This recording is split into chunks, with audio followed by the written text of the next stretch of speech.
the Good Shepherd Auditorium in Inwood, New York City, welcome to Inwood Artworks On Air. It's where you meet the musicians, filmmakers, writers, theater makers, and artists of all stripes who make their home in what we affectionately call Upstate Manhattan. I'm your host, Aaron Sims, and today, this is Life in Local. It's our podcast dedicated to showcasing musicians of Upper Manhattan. We talk with them about what they do, and best of all, listen to them perform live in one of our favorite local venues. Today, we are excited to feature Leadlights Ensemble. Based in Washington Heights, Leadlights Ensemble connects people through music and brings joy and vitality to communities through high-quality musical programming in all kinds of spaces, from the concert hall to the sidewalk. Founded in 2018, Leadlights is dedicated to amplifying the music of living composers, particularly the music of women composers and composers of color. In addition, the ensemble has commissioned or premiered new works for string quartet by J. Mark Stombach, Kyle Warner, Nick Marcella, Simon Brown, and Washington Heights students Rashkus Evanson and Julian Jackson. This season, Leadlights is curating a season called Rising in the Heights, a festival of free monthly outdoor public art performances that will showcase public art performances that celebrate the rich artistic communities of Latin, X, and Black cultures while promoting children's literacy through music and storytelling.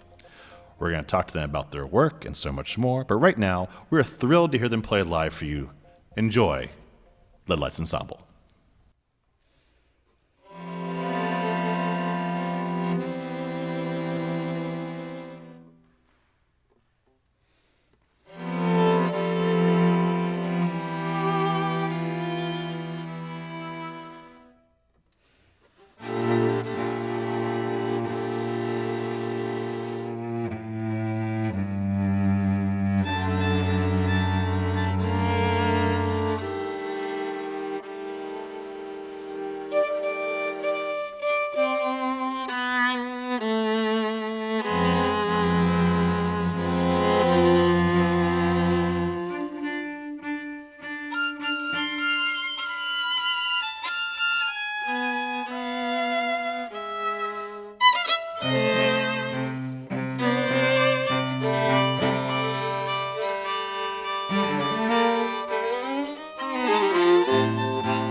that was awesome. Thank you so much. It's wonderful to have you here.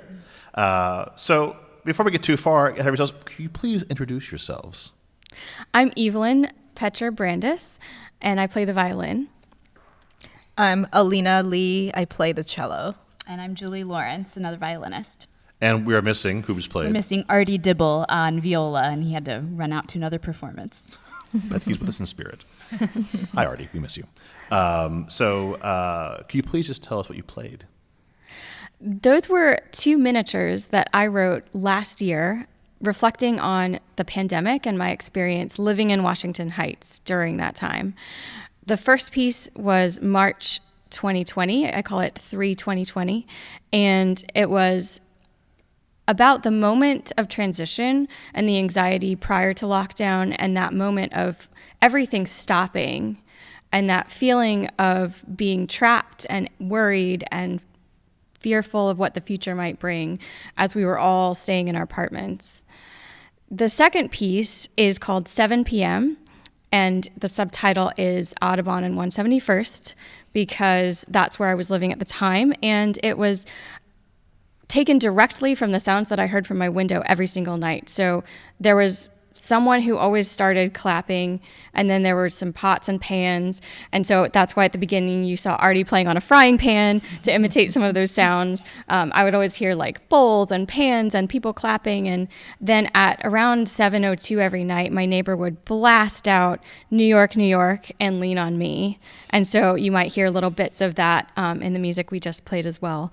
And I just wanted to capture that moment. Both it was a very cathartic way for me to express one of the things that actually helped me get through that lockdown time, as well as it was a moment special to me because it brought the community together.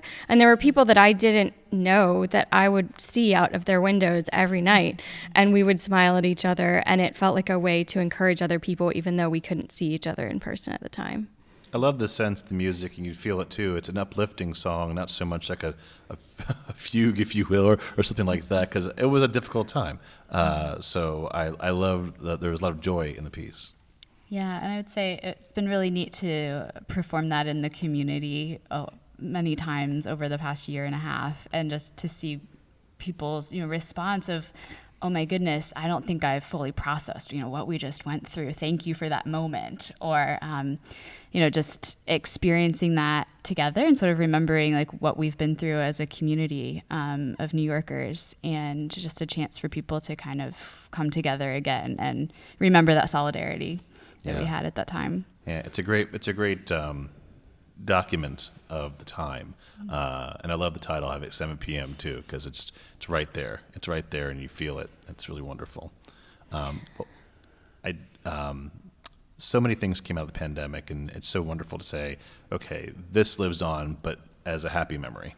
Mm-hmm. Yeah, I had an audience member tell me that he really enjoyed the fact that it was program music, which is kind of like music about an experience or a story that he could relate to. Unlike, classical music that was a long time ago, it was something that he lived through and he could connect to, and he just felt very much like it spoke to his experience as well, which was really neat to hear. And also on top of that, it's really neat that you're composing for this community. Yeah. Mm-hmm. That's pretty special. Yeah. So maybe something subtextually identifying even more so with it. Yeah. Yeah, we performed it along with these other, we'll get to later, but some other miniatures that we commissioned in November in a concert space, and gave room for people to share words of their memories from the pandemic. And so we opened it up in between those 2 pieces.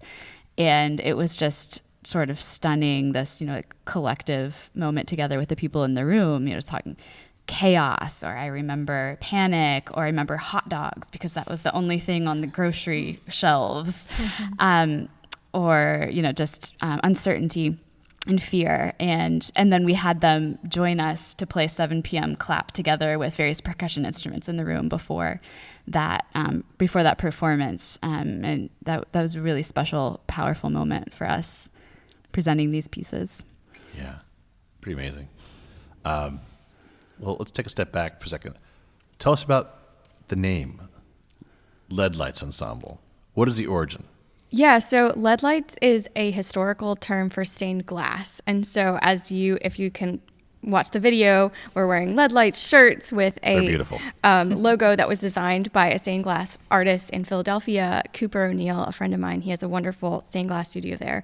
But we wanted to call it that because we feel like there's some similarities between what stained glass is and what we think music can accomplish artistically.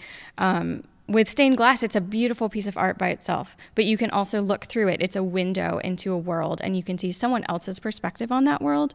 And for us, we feel like music is exactly that. It is both a beautiful piece of art that you can just listen to without any context and just enjoy, but also it's a composer's voice and it's a composer's perspective, and that is something you can see through and look at the world in a different way. It's a lens. Yes. It's a lens to bring art, and it's transformative through that lens. Yeah. I got it. That was the beginning. And when did you guys form? In 2018. So making sure. I knew you were doing things in 2018. I didn't know if that was the time. And whose idea was it? Do you want to tell that story, Evelyn? Sure. I mean, it was kind of my idea, but also Julie jumped right in, and the two of us were kind of thinking, we just want to play music with friends, and we want to play new music. We want to play music by composers that we know. And we got together with a couple of friends and practiced for a summer in someone's apartment and just like had a couple random performances that weren't even like a big deal. We just were trying to figure out, let's play together.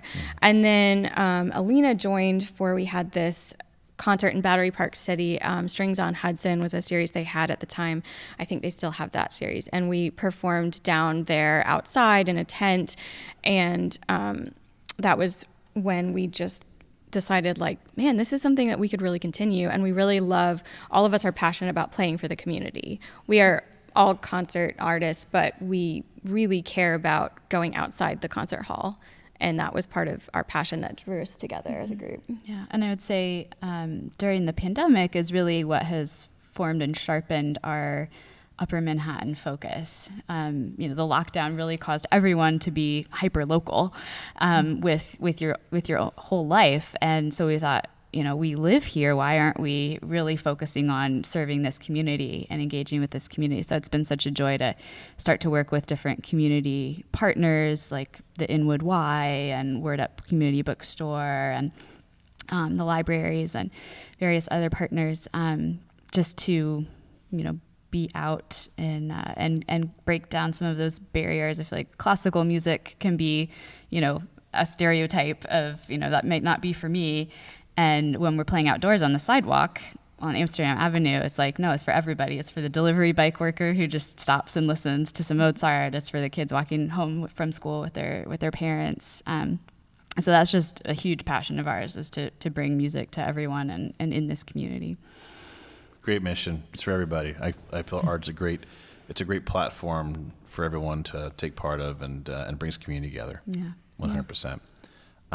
So let's start with happening what's right now with Leadlights Ensemble.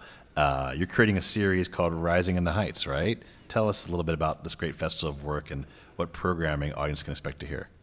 So we have a monthly series right outside of the Word Up bookstore, and we are combining storytelling and music, and we're also featuring different artists.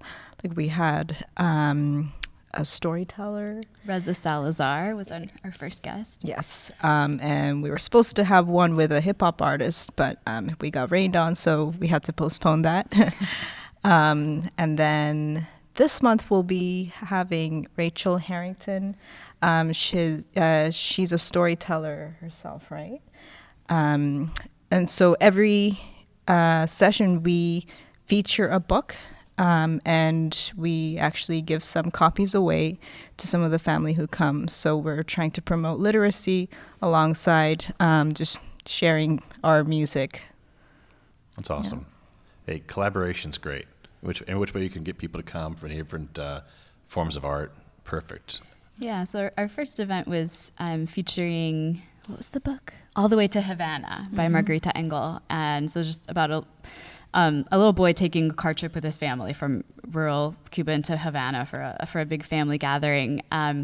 So we played actually a piece that we're going to be, you're going to be hearing soon called The Long Journey, about a car trip. And we played another piece that you're going to be hearing later, El Manacero, which is a Cuban radio hit that Evelyn arranged. And just some other pieces that tied in thematically. And then we had Reza Salazar, who's a local actor and storyteller, come and present the book, present just some interactive songs about unity and community, and he performed percussion cajon with us on those works. So it was just a wonderful time. We had 100 people, more than that? I can't remember now. It was a huge crowd. And you're doing it monthly through the summer, right? Yeah. So, and just right on the corner of 165th and Amsterdam, outside Word Up. Yeah. Way to hold up traffic. It's always fun when there's a big bus and there's lots of honking, and that's part of the musical ambiance. Yeah. Well, when you're doing things outside, it's all fair game, right? Yep. Wonderful. As I mentioned before, you have a commissioning program to elevate the voices of local community members and students and would-be composers. Can you tell us more about it? Sure. In 2020 and 21, we had an open composition call, and we just wanted to get music for string quartet from anybody who wanted to write it, whether they had training or not.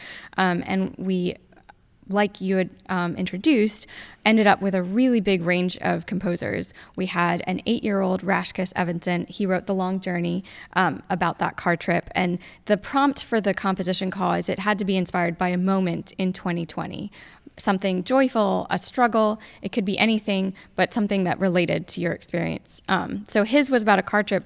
The other student from Washington Heights, Julian, who wrote a piece, it was about the moment of lockdown, and it was really intense and really about his struggle of that change from when things went from being happy and joyful and carefree to being really dark and scary and depressing. And it was paired with his teacher's piece. He wrote a piece entirely of siren sounds played on string instruments. So it was part of a powerful concert. Like Julie mentioned, we played all of these pieces in one concert in November 2021 at the Metropolitan Playhouse. And it was a way as a community to process together, to remember the hard things and the joyful things from the pandemic, and just be a community together around this moment and figuring out how do we process it and move forward from here. Now, is this going to be an annual open submissions process, or how's this going to work moving forward? We would really love for it to be annual. This year, because Rising in the Heights has become such a big collaborative event, we're kind of focusing more on that right now, but we're hoping that either annually or biannually we'll have some kind of composition call and be able to work with students in the community in particular writing music. Awesome. Well, I hope it can be annually or biannually. It's a great goals to go for. Yeah. But segues perfectly into now. So let's hear 2 more pieces from you guys. Do you want to introduce them? You introduced one already, I believe. Yeah, so the first is The Long Journey by Rashkus Evanson, and he wrote this during the pandemic. I think he was 8 years old at that time, about a long car trip that he took with his family across the country. And the second is El Manacero, which is a Cuban folk song radio hit, made popular by Moises Simon, and this is Evelyn's arrangement for a string quartet. Awesome. Once again, Leadlights Ensemble.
those are so good. That 8-year-old, is he going to have like this great, over of like wardrobe chest full of songs to give you guys every year now, or what? I hope so. He's working on a violin duo right now. Yeah. Oh, that's awesome. He's actually a student of Julie He's my on the violin violin. student. Okay. Yeah.